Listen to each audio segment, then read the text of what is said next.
Welcome to The Deep Dive. We're the place you come to cut through the noise and we'll get straight to the insights that really matter. And today, we are diving into a real classic. It's one that fundamentally reshaped how we think about wealth. Yeah. The Millionaire Next Door. Whoa! Our mission today, we're going to unpack the truth, the real story about who millionaires actually are. We'll challenge some deeply ingrained myths, uncover some pretty surprising facts, and hopefully arm you with actionable insights.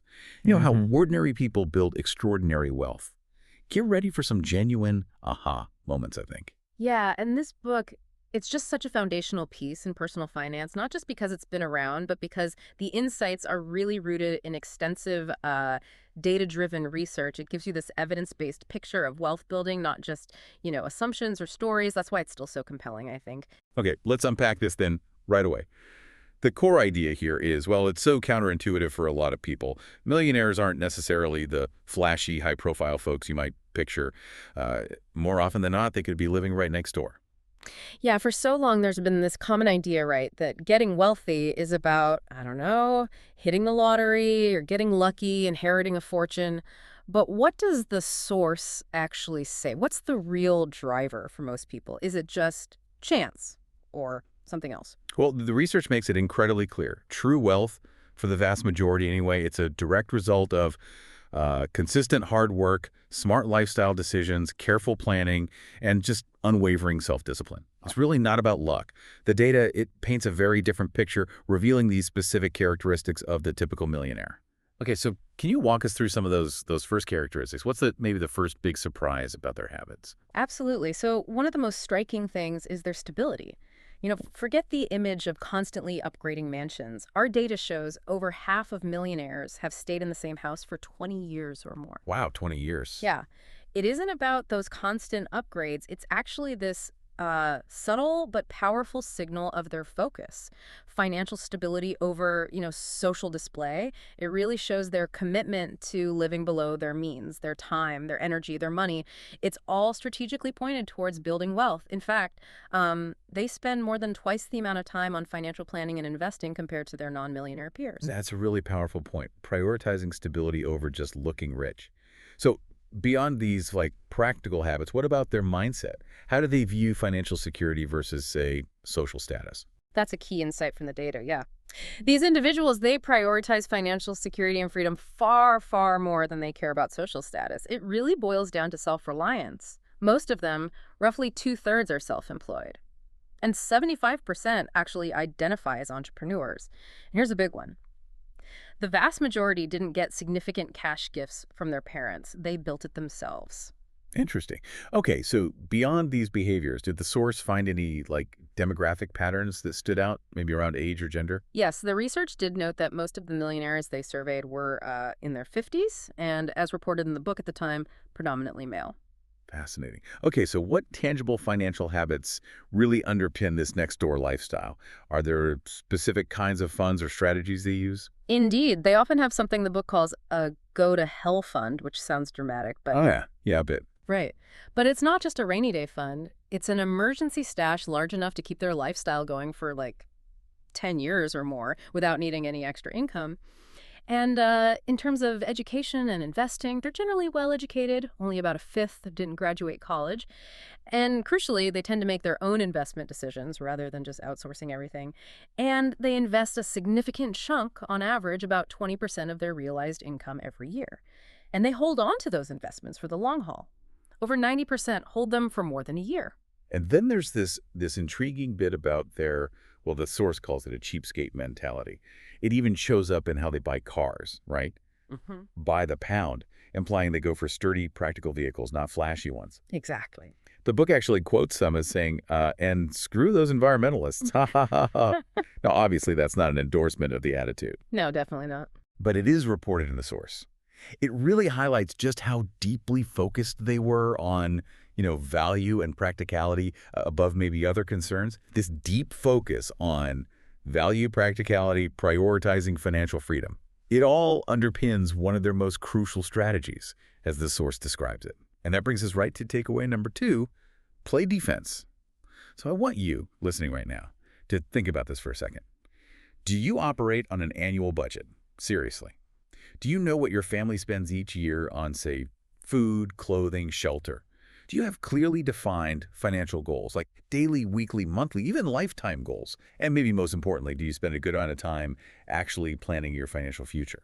It's interesting because the research shows that millionaires, well, to a significantly greater extent than others, they answer yes to all of those questions. Yeah, Now, you might be thinking, why would a millionaire need a budget? right. Seems backwards. Yeah, you'd think they're past that point. Exactly, but the counterintuitive idea here is that they became millionaires precisely by budgeting and staying disciplined. And they maintain that status the same way. It's kind of like, those really fit YouTubers who still hit the gym every single day. They might seem like they don't need it anymore. But that's why they're still fit. That's exactly it. Becoming and staying financially independent, it really isn't that different. Okay, so what does this mean for you, practically speaking? How do you actually play great defense with your finances? Well, for starters, it means maybe buying or renting a house in a more modest, safe neighborhood rather than stretching for that high-cost, upper-class area. Because the price tag of an expensive property, it doesn't tell the whole story, does it? To live in a high-status area, there's often this expectation, a certain lifestyle you have to maintain. Right, the keeping up with the Joneses effect, but Yeah. amplified. Precisely. And that can be even more expensive in the long run than the house itself. Living modestly just makes it much easier to keep up or even get ahead while still building wealth. And, just generally spending as little as possible on consumables, things that get used up, and spending smartly on possessions that, well, lose value over time. That makes total sense. So, Right. okay, having a strong offense, like a high income, that definitely helps, right? But how crucial is the defense part in the overall picture? Oh, it's absolutely true that most millionaires in the study actually had a pretty decent offense, meaning a good income, as well as that strong defense. But only a tiny, tiny fraction of us, like 0.1%, can really just eat their salary and keep it too, as they say. For the vast majority, a strong financial defense isn't just, helpful, it's absolutely crucial, it's foundational. Yeah, okay. That brings us neatly to takeaway number 3. Understanding the true cost of consumption. This is a big one. The idea that the price tag on something, whether it's a new phone or designer clothes, it just doesn't tell the whole story. Why is that? There are two really critical reasons. First, there's the monetary opportunity cost. An opportunity cost, just to be clear, is basically the value of the next best thing you give up when you make a choice. Right, what you could have done with that money instead. Exactly. Let's take, say, an expensive smartphone. Maybe you bought one for, I don't know, $999 back in November 2017. If instead you had invested that money, maybe earning a modest, say, 10% annual return. Well, after 10 years, that $999 would have grown to $2,591. Okay. After 20 years, it'd be $6,720. And get this, after 50 years, a staggering $117,000. Wow. From one phone purchase, does that still make you want that brand new phone quite as much? It certainly makes you think twice, doesn't it? And for an even more, well, powerful illustration, the book uses the example of cigarettes. It suggests that if you'd invested the money spent on just 3 packs of cigarettes daily into a major tobacco company stock between 1950 and 1996, you would have become a multimillionaire. That is absolutely mind-blowing. It just hammers home the point, doesn't it? Yeah. That money spent on consumables could have been working for you, growing your wealth exponentially. And then there's a second reason, which is just as important, the opportunity cost of time. Acquiring and maintaining, big inventories of luxury goods, fancy cars, expensive clothes, high-end watches. It doesn't just consume money, it consumes a significant amount of your time. How so? Well, think about it. You don't just walk in and buy a high-performance car, usually. You study the market, you research options, you compare things. Similarly, you can't really maintain a high-profile wardrobe without investing a lot of time understanding the latest trends, the brands, the shopping. So it's not just the dollars and cents, but the hours that really compound, that time cost. What were the millionaires in the source doing with that saved time and energy instead? Precisely. This is time that could have been channeled into, say, increasing your financial intelligence, reading books, learning about investing, or improving your own business, or maybe just setting up a proper, robust budget for your household. Time and energy, they're finite resources, right? Even for people earning high incomes. Why would you spend, say, 60 to 80 hours a week at a job trying to build wealth and then spend the few remaining hours you have effectively ruining it? Yeah, it doesn't make sense. It's like trying to build a house during the weekdays, but then bringing in the wrecking ball on the weekends. You're never going to actually raise that house, are you? That's a really powerful analogy. Sure. Okay, moving on to takeaway number 4. Cash gifts are bare favors. Mm-hmm. The source uses this Swedish expression, apparently, which Sure. means doing someone a service that you think will help, but actually ends up being a disservice. So the idea is that cash gifts can actually hurt wealth accumulation. Can you explain why that might be? Yeah, indeed. It seems counterintuitive because parents obviously intend these gifts to help their adult children. But the data, it shows that generally speaking, the more money adult children receive, the less wealth they tend to accumulate themselves. Those who kind of sit around waiting for parental injections of cash, they're often much less productive than their peers who don't expect that. So it breeds dependency, maybe? In a way, yeah. This behavior actually teaches children, inadvertently perhaps, to live above their means. And what's really compelling is the statistic. 80% of those who receive regular gifts have a lower net worth than their peers who don't. They also often struggle to distinguish, their own money from their parents' money. And frequently, they kind of believe they did it on their own, even with significant financial support. Right. So if cash gifts are often counterproductive, what can parents, or maybe what should you give your kids that actually helps them become prosperous and successful down the line? Well, the single most common gift that the millionaires in the study reported receiving from their parents was tuition. Education. Okay, education. Beyond that, the real emphasis is on creating an environment, one that, cherishes independent thought, that actively rewards achievement, responsibility, and leadership. It turns out the best things in life, or at least for financial independence, often are free in that sense. That's a great point. Okay, so after hearing all this, you might be wondering, are you actually on your way to financial independence? Or are you maybe heading in the opposite direction, towards a life defined by, I don't know, credit card debt, waiting for the next paycheck? This brings us to our fifth and final takeaway: how to decide if you are on the right track. Right. There's actually a pretty simple formula you can use to estimate your expected net worth. It goes like this: your age multiplied by your realized yearly pre-tax income, then divide that whole thing by 10. Now, it's important this formula is specifically for wealth you've built yourself, so you need to exclude any inherited wealth, both from your income calculation and from your current net worth figure when you compare. Okay, let's walk through a couple of examples from the source, just to make that concrete. Fine. Let's say, consider a national leader, maybe 61 years old, earning about $220,000 last year. Their expected net worth would be 61 times $220,000 divided by 10, which comes out to $1,342,000. Okay. Makes sense. Now, maybe think about a newly promoted engineer at a big car company. She's 30 years old, earning $70,000 a year. Her expected net worth. That would be 30 times $70,000 divided by 10, which is $210,000. Got it. And what about, say, a typical university student, maybe 23 years old, earning basically nothing while studying? Oh, well, 23 times 0 divided by 10 is still 0. So the formula doesn't really apply well to students. Best advice there: focus on your studies. Oh, right. Good point. So that number the formula gives you, that's your expected net worth. If your actual net worth matches that, you fall into the category of an average accumulator of wealth, or AAW. But, you're probably not listening to this to be just average, right? Hopefully not. Exactly. So above the AAW are the prodigious accumulators of wealth, or PAWS.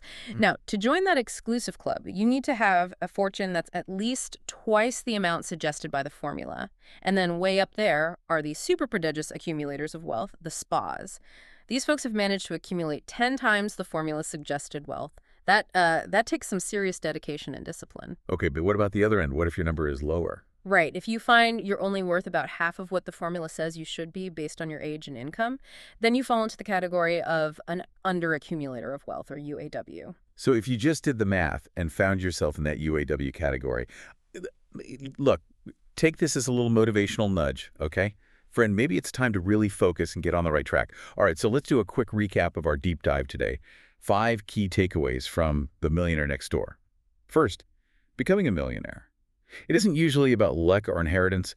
It's the result of hard work, smart lifestyle choices, planning, and self-discipline. Second, playing great defense with your money is absolutely crucial for building wealth. It's not just about offense. Crucial. Third, the true cost of consumption goes way beyond the price tag. You have to account for opportunity costs, both in terms of money and your valuable time. Oh, yeah. Fourth, those well-intentioned cash gifts. They can actually be counterproductive, potentially hindering wealth accumulation. The bare favors. The bare favors, exactly. And finally, number 5, you can gauge if you're on the right track using that formula. Age times yearly pre-tax income divided by 10, then compare that to your actual net worth. And look, if you've been listening to this deep dive all the way through, that itself shows you have an interest, right? A desire to improve. And those are really crucial first steps, regardless of what that wealth formula might tell you right now. So honestly, that's already a win. Absolutely. And as we wrap up, I want to leave you with a final challenge, because the source really emphasizes that financial planning, setting clear goals, these are key ingredients for success. In fact, a 2015 study showed that you are a staggering 42% more likely to achieve your goals simply by writing them down on a regular basis. Wow, 42%. That's significant. It really is. So today I want to challenge you. Take a few minutes, grab a pen, and actually write down your financial goals for the next 5, 10, and maybe even 20 years. And remember, this isn't about where you are today. It's about where you want to be tomorrow. And hey, you can write down anything that truly motivates you, even things like, expensive cars, if that's what really keeps you driven and focused. The goals just need to work for you. That's right. For example, maybe in 5 years, you want to have built a stock portfolio that's up 100% and worth at least, say, $30,000. Or maybe in 10 years, your goal is to own your own apartment completely mortgage-free.